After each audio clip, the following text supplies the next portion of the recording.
And after that, I went to Chicago and got my MBA and my law degree at the University of Chicago, where I also got to learn from another hero of mine, taught constitutional law by then Professor Barack Obama, and now the President of the United States. We fell in love while we were in graduate school. Now that's John and I, not the President and I. We found great success in corporate America, got married, bought our pretty house in our pretty suburb, had our 2 pretty little girls, and we're living out our picture-perfect, comfortable Cosby life. But when we analyzed the rest of the black community, we saw that things were getting worse and worse for most black people. We felt guilty about that. We felt bad about that. So we gave more to our black church. We gave more to the NAACP and the UNCF. Wasn't that enough? Philanthropy is commendable, but it must not cause a philanthropist to overlook the circumstances of economic injustice which make philanthropy necessary. Dr. Martin Luther King said that.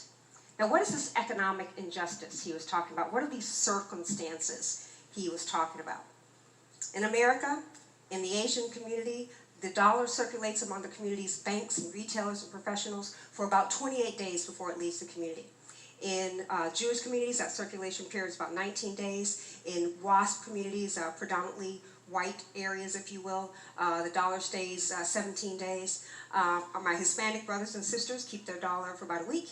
And in the black community, the community Dr. King was slain fighting for, we keep our dollar for 6 hours. Let me tell you what that means in real life terms. That means in Asian communities, Asian kids get to see business owners who look like them every day, all the time.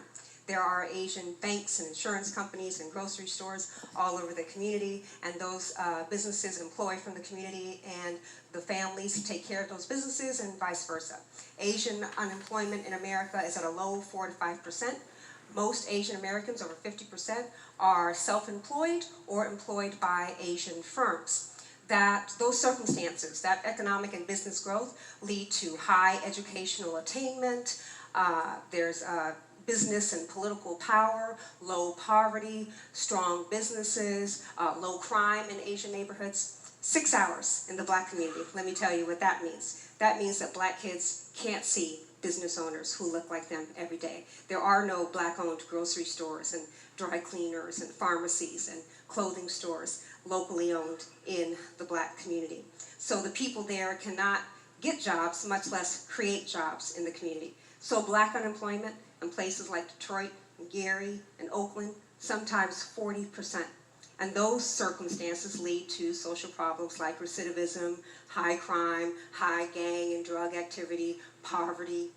That's what's going on with those 6 hours. And those disparities cause the same kind of problems in the corporate space. 60% of the money that is spent with Asian suppliers in corporate America, so your Asian professional firms, Asian products you see on the shelves, used to be spent with black-owned businesses. And the same kind of shift has happened between Hispanic businesses and black-owned businesses. That's why when you go into a grocery store, you'll see whole aisles full of products coming from Asian companies, from Hispanic companies. So let's go to the grocery store, the drugstore, and see where the black-oriented products are. You go there, you'll see products like these. You'll see Spotin Wave and Less Jam and Smooth and Shine and Dark and Lovely and Strength of Nature and Dark and Natural and Stay Soft Fro. All those products that only black people buy every day. 100% black market. All those products are owned by L'Oreal, a company out of France. All those billions of dollars leave the black community. Some of that money could come back if L'Oreal had supplier diversity, if L'Oreal was doing any business with black-owned firms. L'Oreal only has black buyers, no black suppliers. Same deal with Hennessy. Hennessy, Wall Street Journal estimates between 60 to 80% of Hennessy's U.S. market comes from the black community. That means that Hennessy closes down tomorrow without black consumers. Billions and billions of dollars going outside of the community. Hennessy has no black distributors, no black suppliers, does not advertise in black-owned media, or use black-owned advertising agencies. So, bottom line, most of the businesses in black areas are now black-owned. Most of the products catering to black culture don't come from black companies. Black unemployment is highest among any group in America. Black firms are the highest employer of Black people. So I can give you more. Chicago, 60 KFC franchises, most of them full of Black people and Black money every day. None of them owned by Black franchisees. I'm just trying to give you this picture of the circumstances of economic injustice Dr. King referred to. And what I hope we can do is I can get you to understand that if this is the picture of economic injustice he was thinking about, can we look at the opportunity, or maybe the duty, or at least the right to do something about that economic injustice? All kind of folks rally if a white racist shoots an unarmed Black teen. And then we protest a legal system that would let that killer go free. Now, will we rally? Will we come together if that unarmed Black boy gets shot by a Black gangbanger? And that happens because that Black boy lives in a place that is so economically depleted, so poor, and the people there are so angry and so frustrated that that place has become a war zone overrun by drug activity? Will you protest for that economic injustice? Well, I conceived of and conducted the empowerment experiment, hoping that if we shared this story with you, you would do just that. And it was tough living like that. It was tough and fearful being called a racist, a Nazi, or the other N-word, dealing with death threats and hate mail, just because I decided for 1 year to do this experiment to explore the possibility of using my buying power to help my economically deprived community. It was humiliating taking CBS News and PBS NewsHour through the Black areas of Chicago, trudging through all of that economic deprivation and all that social decay. Every face we see Black, watching the correspondents and camera crews shake their heads as we go store to store, door to door. Hi, we're doing a story on Black businesses. May we meet your owner? Blocks and blocks, sometimes miles, dozens of businesses without engaging a Black proprietor. It hurt as a Black woman to see that. And I know I hurt some feelings to show that. But I really hoped that that year would bring you in and take you there and show you things that you may not want to see, but you needed to see and hopefully really wanted to understand. I wanted you to see Jordan. I met this pretty little girl during that year. I would not have met Jordan or gone anywhere near where Jordan lives, Bronzeville on the south side of Chicago, had it not been for that year. Bronzeville is a dilapidated area, lots of crime, drugs, depression.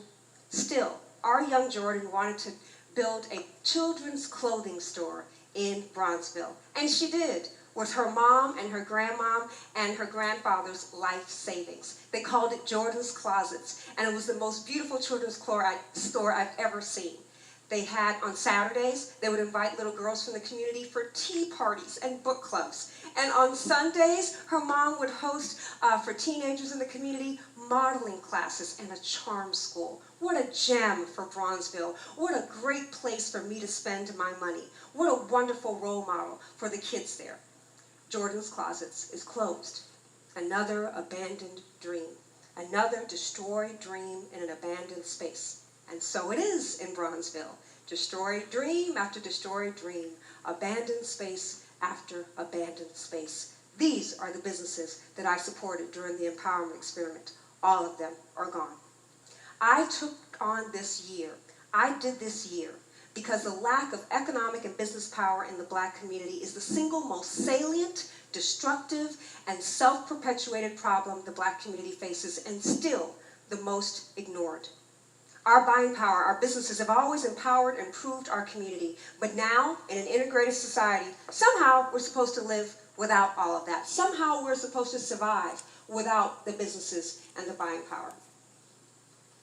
In the early 1900s, shortly after emancipation, believe it or not, Black businesses, the Black community, had amassed great business power. We had Black Wall Streets, we had hospital systems, transportation systems, hotel chains, grocery stores, all kinds of businesses and professionals thrived. Hundreds of millions of dollars were created and circulated in the Black community. Unemployment was statistically insignificant. The unemployment gap between whites and blacks in this country only widened in 1960 at integration. After slavery, more and more black towns became self-sustaining until integration or until they were burned down by racists. Vibrant neighborhoods were bombed, set on fire, then looted. These people had their homes and thriving economic thoroughfares burned to the ground because they endeavored to be self-sustaining. Over 90% of the lynchings of black men that happened during Jim Crow and Reconstruction were of business owners. What an awful paradox. We had, when we were politically disenfranchised, we had economic power. We took that economic power for granted because we needed to fight for our civil rights. Now we're politically free, but economically insignificant. That's a tough trade-off to make. Martin Luther King thought about that trade-off. Martin Luther King wasn't just fighting for basic human rights. He fought for black businesses too. In a public address that he gave the day before he died, he said this: "We got to strengthen black institutions. I want you to take your money out of the banks downtown and put your money into Tri-State Bank. We need to have a bank in.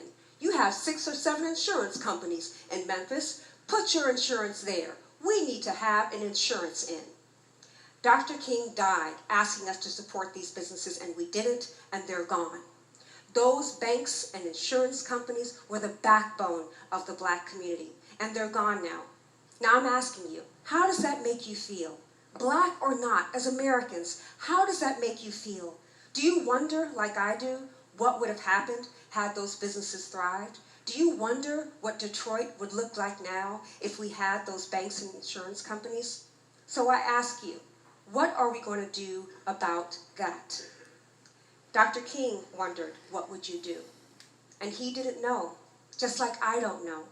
He said this: "Many white Americans of goodwill have never connected bigotry with economic exploitation. They have deplored prejudice, but tolerated or ignored economic injustice." Dr. King said that. Now, this is what they say about our Black Year. They say that we illuminated the roadblocks faced by black businesses in this racially divided economy, that this book will appeal to students of economics and sociology and anyone looking for inspiration to affect positive change in their community. How's this for inspiration? I did an hour-long interview on C-SPAN, and I took that time to mention this paper company called South Coast Paper that I support when I go to Office Max. I told everyone about the 60 people that have jobs that would not be there otherwise in Birmingham and South Carolina had it not been for this black-owned paper company, and had it not been for Office Max taking a chance on this black-owned paper company. C-SPAN tells me it is one of the most popular segments. They ran it against the Republican National Convention. Me against Congressman Ryan, and people watch me.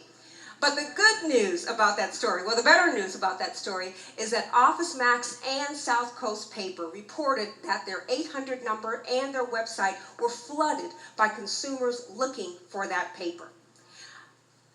Twice a week, I leave my pristine suburb and I go to the west side of Chicago to go to Forest Cleaners. Forest Cleaners is one of the few black-owned businesses owned by one of the few black-owned businesses in this all-black part of town. James Forrest is the owner. My kids call him Uncle James. James has been there for about 3 years, and he just made his first hire, an orphaned teenage boy who has spent a lot of time in juvenile detention and foster homes. But this is a great kid, and Uncle James knows that. So he has taken him in, become a father figure to him, and is showing him the business. The west side of Chicago needs that Cleaners. Those boys need Uncle James, and I am helping Uncle James help those boys by supporting him during those 15 minutes a week. I gave a lecture in Boston. A woman named Debbie came, she bought my book, read it, wrote me, we're friends now. Debbie asked for a website designer. I told her about a great business in Philadelphia. This kid is a tech genius, and he's a great role model for the kids in that community. She used his business. She loves her site. She told all of her friends about this great black-owned business that they need to support. And they did support him. And he got a new corporate client because of Debbie. Did I mention that my friend Debbie is white? You see, You don't have to be an activist to do what I do. You don't have to live in a struggling community to empower it. We're all connected to this economy, so we can all do something about economic injustice. Your dollar can do just as much as mine, as Debbie's, to make our economy more fair and more inclusive. Mima, my mother, was just a Cuban farm girl, never graduated from high school, never learned how to drive, but she was one of the most brilliant and the bravest woman I'll ever know. In 2008, right before we launched the empowerment experiment, my mother was diagnosed with pancreatic cancer and given 3 months to live. I was going to shut this whole thing down to be with Louisa. And Mima said, no, you have to do this. This will be the most important thing that you'll ever do. She is the reason that I'm on this stage today. And I wonder, now that Mima is gone, Mima lived 16 months with pancreatic cancer, one of the worst cancers there is, and she died in my arms, having witnessed her daughter complete the most important thing that she'll ever do. Mima died 1 month after the empowerment experiment. And that's wonderful that she got to see her daughter do that. But I still wonder, 5 years later, did I waste the last year of my mother's life fighting for something that's never going to change, never be penetrated? And not because the right man has his foot on our necks, but because no matter how much media attention we earn, no matter how much studies we generate, my people just won't come together again. And the larger community won't, because it's taboo, unite to create an integrated economy. The larger community won't fight for economic empowerment the way we did for civil and human rights. But then Mima will send me folks like Debbie, like Jordan, like Uncle James, and all those great people who went out to buy South Coast paper. And she shows me that it was indeed worth it. That it was indeed worth it. That's the point. All of these strangers came together to create an empowered community. Strangers connected by their sense of community. That's my Black year. It's not the story of an extreme thing that I did for 1 year. It's the story of the little things we all can do every day. Thank you. Thank you so much.